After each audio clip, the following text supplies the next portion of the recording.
But you actually knew of Brendan before then. You grew up in the same village.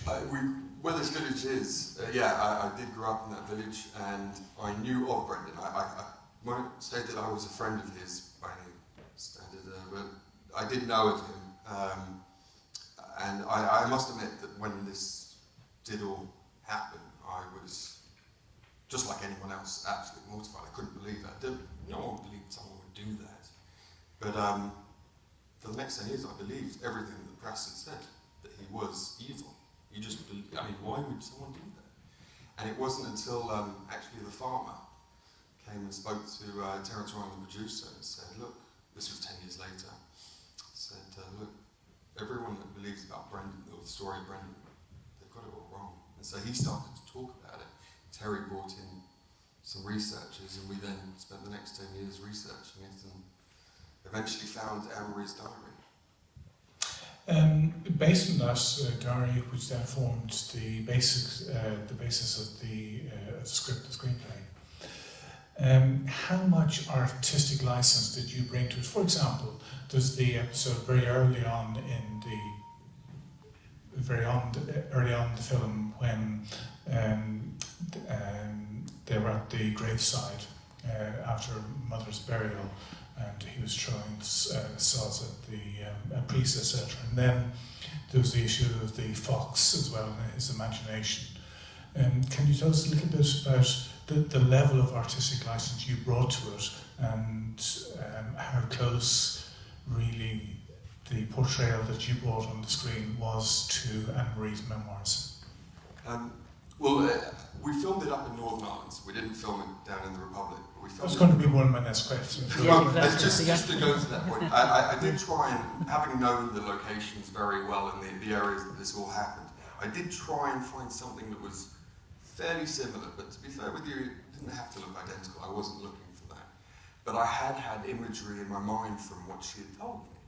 I suppose with the artistic license, that really came down to the writing that we had with Brendan and Father Joe, because of the fact that no one really knows for sure what happened. He did sort of say certain bits and pieces to Anne-Marie, but we kind of went along in our own way that this is probably how it happened.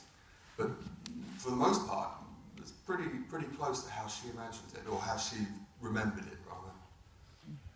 I'm going to continue without the mic because of the feedback.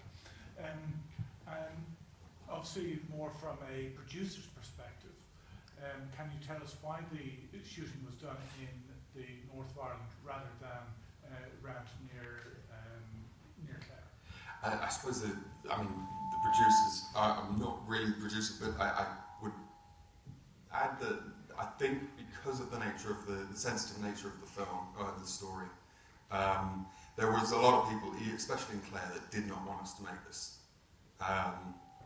Because we were reliving old ghosts or something along those lines. But I always felt that Anne-Marie's story should be told. I mean, it's not just what he did and how the travesty of justice at the end of it all. Because what he did do was truly horrific. But the fact that mental illness was a major factor throughout this, and it was dealt with so badly, albeit 20 years ago, it's still not really improved a huge amount, and it's, I suppose, our little place is a microcosm to the rest of the world where this still happens in other places. I know that in the UK it's happened, something very similar in the last year or two. In America it happens. But why we filmed it in the north, I suppose there was funding elements to that as well. Would people be putting money in from the Republic if they didn't really believe in the project to begin with, because they were, obviously everyone had an idea of Brendan being inherently evil, so everyone used to think.